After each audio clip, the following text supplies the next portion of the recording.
Dans les années 1450, Johannes Gutenberg met au point des caractères métalliques mobiles et un système de presse à bras, prémisse de l'imprimerie qui perdurera sous cette forme jusqu'au début des années 1970, révolutionnant la création de livres, jusqu'alors domaine réservé des copistes. Dans son atelier, l'ouvrage référent de l'époque, la Bible, sera imprimé en 8 mois, en caractère gothique, à 180 exemplaires, alors qu'un seul manuscrit similaire demandait 3 ans de travail. Très vite, des imprimeries voient le jour un peu partout en Europe, imprimeries artisanales ou royales, mais aussi itinérantes. À Montauban, un de ces imprimeurs nomades, Paul Berton, édite en 1518 un traité scientifique de Jean Dolce, Titulus Cunabula, dont le seul exemplaire connu se trouve à la bibliothèque colombine de Séville. La première imprimerie montalbanaise est créée en 1577 par Louis Rabier, imprimeur du roi de Navarre détaché à Montauban. Son atelier sera repris à la fin du siècle par Denis Holtin, apparenté à la célèbre famille d'imprimeurs de La Rochelle. Suivront Pierre Coderc, qui mit sous presse le récit, par Hector Joly, du siège de Montauban en 1621, puis Arnaud Bonnet, premier imprimeur catholique, Pierre Berthier, Jean Rouillet et tant d'autres, tous évoqués dans le livre d'Aimerand Forestier, publié en 1898. Aujourd'hui encore, l'imprimerie Forestier, dont l'origine remonte à 1576, assure sa pérennité aux 23 rues de la République, anciennement rue du Vieux-Palais. Mais les remarquables travaux de ces imprimeurs ne seraient rien sans les libraires et bouquinistes qui perpétuent les éditions, souvent anciennes et difficiles à trouver. À Montauban, à l'angle de la place nationale et de la rue des Lys, on déambule sous les arcades au milieu d'une profusion de livres, anciens ou récents, dans un espace chaleureusement animé par Maurice Beau, le bouquiniste Bolegaire, comme il se décrit.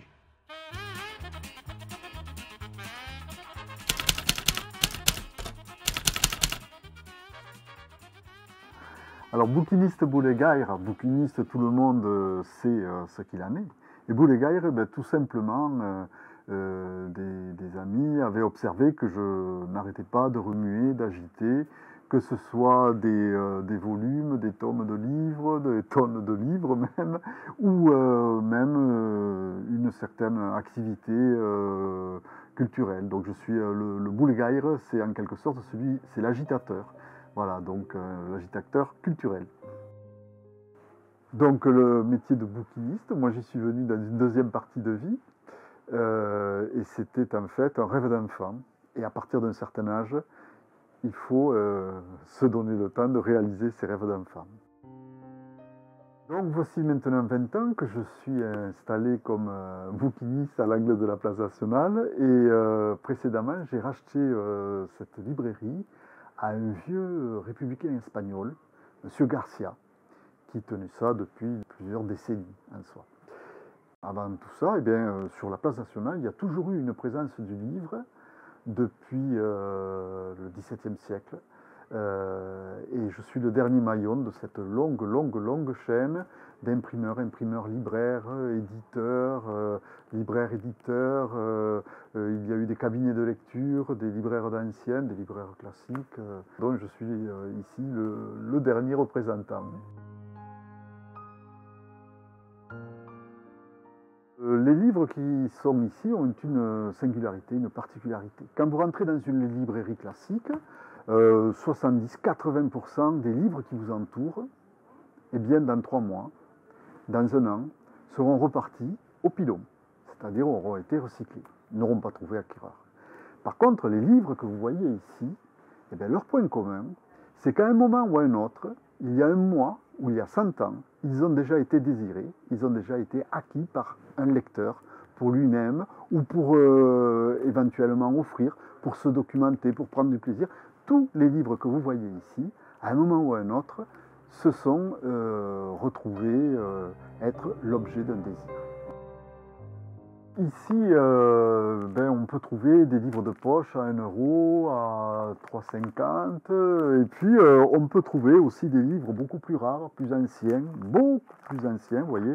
Ici, c'est un manuscrit, c'est-à-dire qui doit dater de 1600 et quelques, voilà. Et j'ai 200 mètres carrés de réserve par ailleurs qui me permettent d'accueillir une faune de livres très éclectique et très fournie dans à peu près tous les domaines.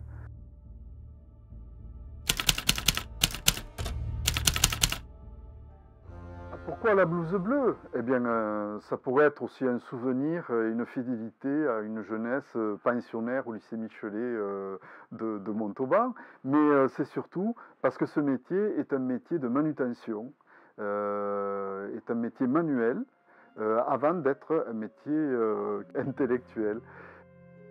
Pour pouvoir offrir ce service qui est unique en Occitanie, il faut dire ce qu'il en est, je suis forcé d'avoir une très très grande réserve qui est fournie de plus de 100 000 titres, ce qui est énorme. Et ces titres-là, à un moment ou à un autre, sur ces 20 dernières années, j'ai dû les traiter, les référencer, etc. Et c'est tout ce travail-là, qui est un travail de l'ombre, que nous pourrions voir, si vous me suivez, en haut, dans l'appartement réserve.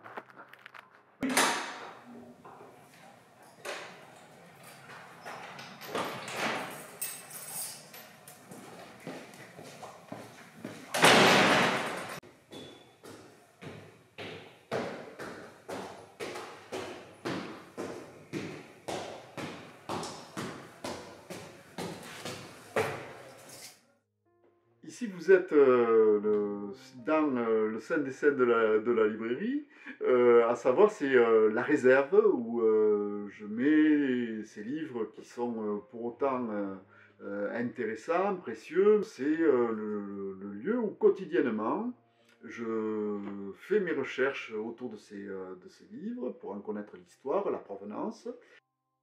Je restaure les livres, je les couvre, et ça prend énormément de temps, presque un tiers de mon temps se passe ici, dans ce lieu, et dans ce travail qui peut être ingrat, mais au moins qui permet toujours aux bouquinistes de phosphorer. Le cœur de ce métier de bouquiniste boulégaire, de bouquiniste, eh bien c'est le livre. Donc j'ai une pensée pour Monsieur Gutenberg, qui, en son temps, lui aussi, a bien inquiété les gens de son époque avec sa nouvelle invention.